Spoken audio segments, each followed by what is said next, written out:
मित्रों, आज हम बात करेंगे बौद्ध काल के बारे में।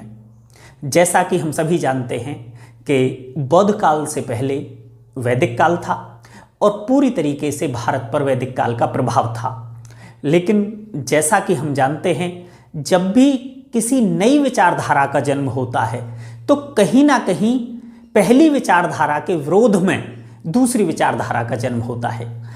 यहाँ भी यह उल्लेख मिलता है कि जब वैदिक काल में कर्मकांडों और वर्ण व्यवस्था, जो कि काफ़ी कठोर थी, उसकी जब अति हो गई तो बौद्ध काल का जन्म हुआ और कहीं ना कहीं उसी की विरोधी विचारधारा के रूप में बौद्धकालीन विचारधारा आगे बढ़ी। तो यहाँ हम देखते हैं कि भारत पर कब से कब तक इसका प्रभाव रहा, कैसे क्या, सारी चीज़ों के बारे में आज हम बात करेंगे। बौद्ध काल से संबंधित लगभग सभी परीक्षाओं में कोई ना कोई प्रश्न अवश्य पूछा जाता है, चाहे वह किसी भी प्रकार की परीक्षा हो। तो आज जिन तथ्यों के बारे में मैं बात करूंगा वह तथ्य बहुत ही परीक्षा उपयोगी हैं। मुझे उम्मीद है ये जरूर आपके लिए उपयोगी साबित होंगे। तो आइए देखते हैं। तो सबसे पहले हम बात करते हैं कि बौद्ध काल का प्रभाव भारत में कब से कब तक रहा। जैसा कि उल्लेख मिलता है, बौद्ध काल का प्रभाव भारत में 500 ईसा पूर्व से 1200 ईस्वी तक लगभग 1700 वर्षों तक भारत में बौद्ध काल का प्रभाव रहा। अब देखते हैं कि बौद्ध काल के प्रवर्तक कौन थे। तो बौद्ध काल के जो प्रवर्तक थे वह महात्मा बुद्ध थे, जिनको अन्य नामों से भी जाना जाता है, जैसे कि सिद्धार्थ, गौतम, तथागत। तथागत का मतलब होता है सत्य है जिसका ज्ञान, उसे तथागत कहा जाता है।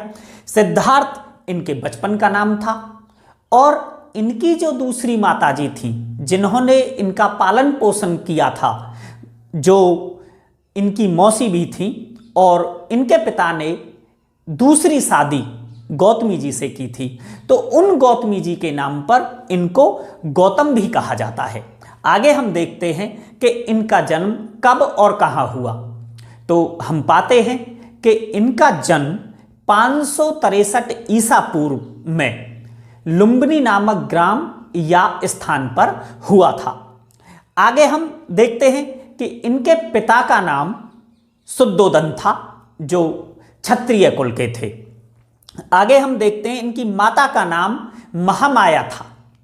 महामाया जी, इनके जन्म के 7वें दिन ही उनकी मृत्यु हो गई थी। उसके बाद में इनका पालन पोषण इनकी मौसी महा प्रजापति गौतमी ने इनका पालन पोषण किया था और इनके पिता ने बाद में उन्हीं से शादी कर ली थी। तो यह उल्लेख मिलता है कि इनकी मौसी भी थी और गौतमी इनकी विमाता या सौतेली माँ भी थी, जिन्होंने इनका पालन पोषण किया था। आगे हम देखते हैं महात्मा बुद्ध का विवाह 16 वर्ष की आयु में हो गया था और इनकी जो पत्नी का नाम था यशोधरा, इनकी पत्नी का नाम था। अब कुछ बातों का उल्लेख करना जरूरी है कि महात्मा बुद्ध के बारे में जब इनके पिताजी शुद्धोदन जी ने ज्योतिषियों से पूछा तो उन्होंने बताया कि आपका पुत्र या तो चक्रवर्ती सम्राट बनेगा और या बुद्ध बनेगा या सन्यासी बनेगा। इसीलिए इनके लिए पूरे भोग विलास की सुविधाएं कर दी गई, पूरे ऐशो आराम का इंतजाम कर दिया गया और इनकी जो पत्नी थी यानी सुंदर राजकुमारी से इनकी शादी भी करवा दी गई, ताकि ये सांसारिक जीवन में उलझे रहें या सांसारिक जीवन अच्छी प्रकार से जिएं, ये सन्यासी ना बने। लेकिन हुआ इसके उलट, इनकी शादी हो गई। 16 वर्ष की अवस्था में इनकी शादी हुई, इनको एक पुत्र भी पैदा हुआ। इनके जो पुत्र का नाम था वह था राहुल। इनके पुत्र का नाम राहुल था। उसके बावजूद भी इन्होंने संन्यास ग्रहण किया। संन्यास के बारे में भी कुछ उल्लेख मिलता है कि ये ज़्यादातर महल से बाहर नहीं निकलते थे, या ज़्यादातर प्रयास किया जाता था ये महलों में ही ऐशो आराम के साथ रहें। लेकिन जब एक दिन ये बाहर आए तो इन्होंने बाहर देखा, सबसे पहले एक वृद्ध को देखा जो बड़े कष्ट में था, एक रोगी को देखा वह भी बड़े कष्ट में था, फिर इन्होंने एक शव को देखा जिसके साथ रोती चिल्लाती हुई भीड़ जा रही थी। इसके बाद इन्होंने एक सन्यासी को देखा जो इन्हें काफ़ी खुशहाल नजर आया।